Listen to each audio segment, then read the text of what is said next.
Buenas tardes, Nogalenses. Here we are on En Linea, back for another week, and it's going to be an incredible show tonight. We've got some big news, a lot of great things coming up.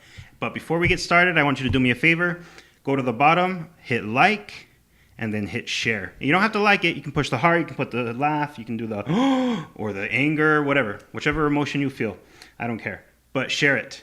Make sure that you share it. Make sure that everybody on your Facebook feed sees this video. We've got a lot of great things to talk about tonight.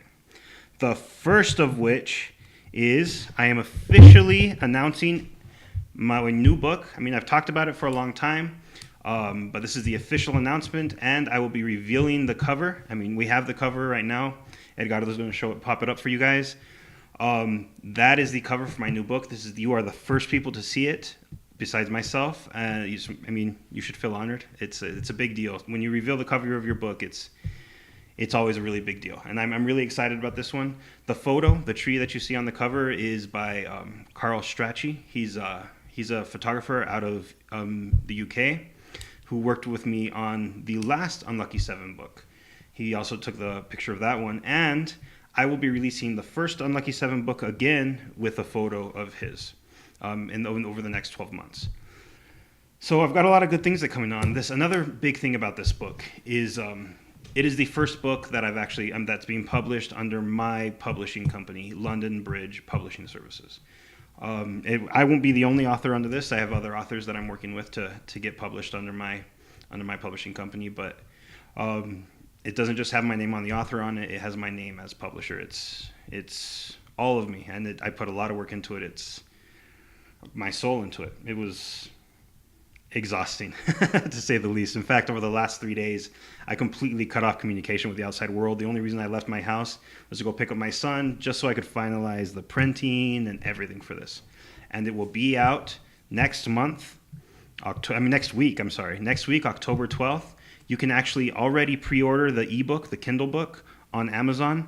I believe it's also be available on Barnes & Noble soon. And the print version will be available in stores worldwide. Unlucky 7 Volume 2 was a huge hit in the UK. For whatever reason, I got a lot of readers in England. And that was awesome. And so this one is going to be heavily marketed to the United States and the UK.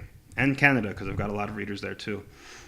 And I'm hoping to get them translated into Spanish over the next couple of years too, and have them hit the Spanish market. So moving on from that, one of the things that's the hardest part about having a son in elementary school is he's always sick. And because he's always sick, I always get sick. So if I sound stuffy right now, it's because I got a cold. And it's killing me, to be honest, especially since over the last 3 days I've hardly slept. Other things that are going on around town. Obviously, if you follow us, you've been keeping track of the election and Greg Lucero's withdrawal and Mayor Doyle's, fight to get back in the election. We announced here on We Live Nogales last week that the ruling due to Arizona Revised Statute 16343D that he could run as a write-in. And that's what the city attorney determined, and that's what will happen. But there is still a little bit of controversy surrounding that. I know Doyle did try to push to get himself put on the ballot, actually, but that would have been ridiculously expensive. The ballots have already been printed. Whoops, I just broke my pen. But the other issue is that statute only applies to partisan elections. And the mayoral election is a non-partisan election.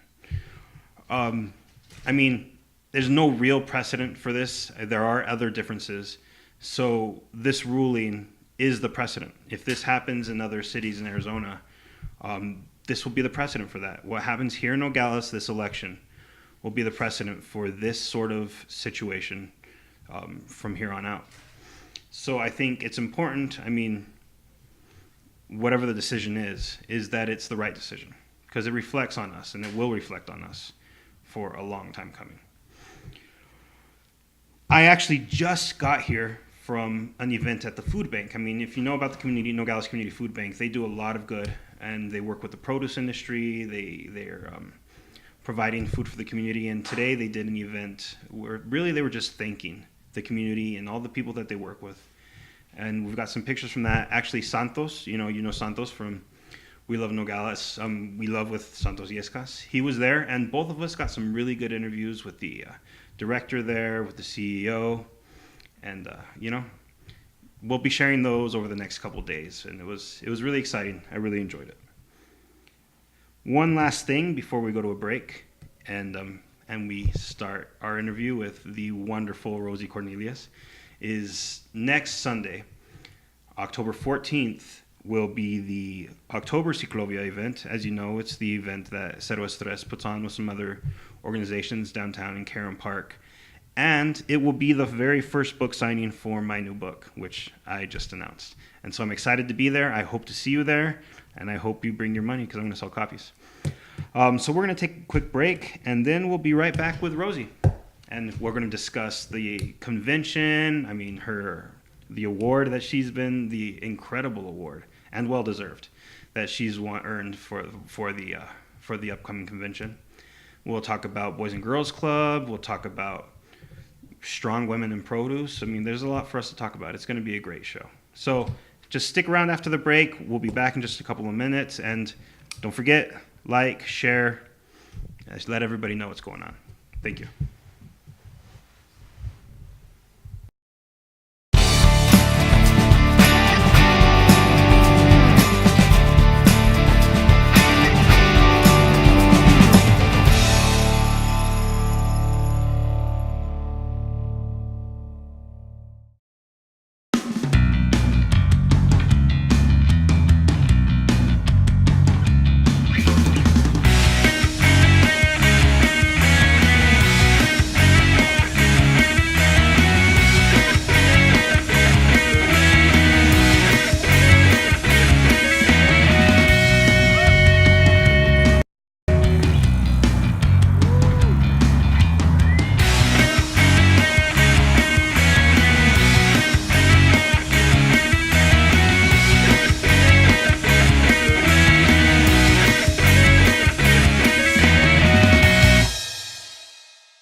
And we're back, and here we are with the beautiful Rosie Cornelius. Rosie, do you want to say hi to everybody? Thank you very much. Hello, everyone. It's a pleasure to be here.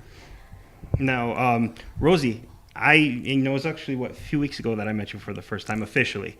I think I've seen you at a few events before for the produce, the Fresh Produce Association and stuff like that.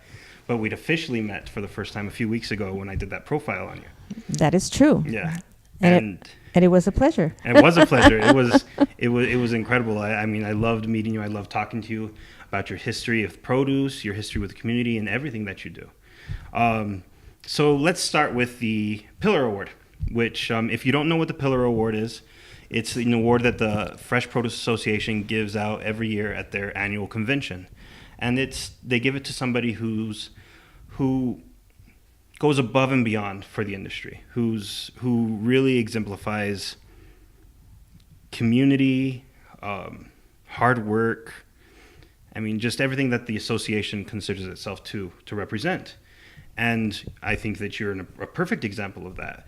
And for a number of reasons. One of the reasons why you were nominated and won was because of being such a strong woman in produce, starting in a time where women in produce was hardly a thing at all.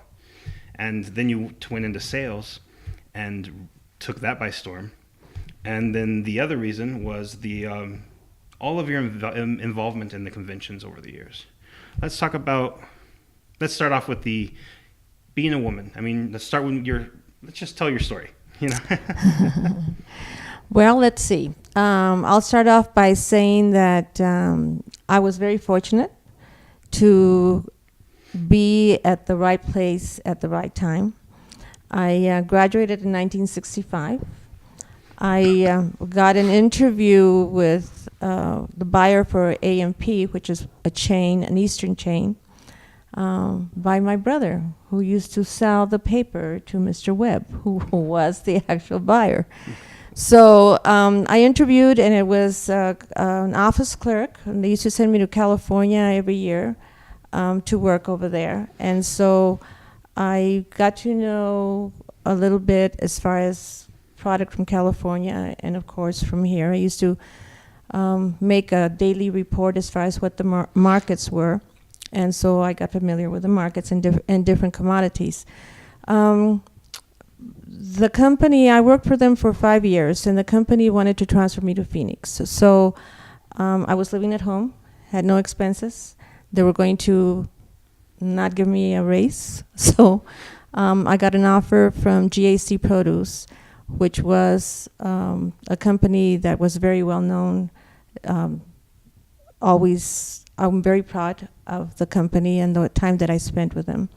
I was in accounts receivable, and I worked doing that for 5 years. I helped the sales manager train the assistants to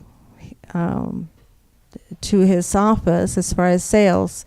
And after I think the third one left, he told me that he would have given me the position, but he was afraid I was going to get married and leave. He was giving me a compliment, but I got a little upset. I said, okay, I'm still here.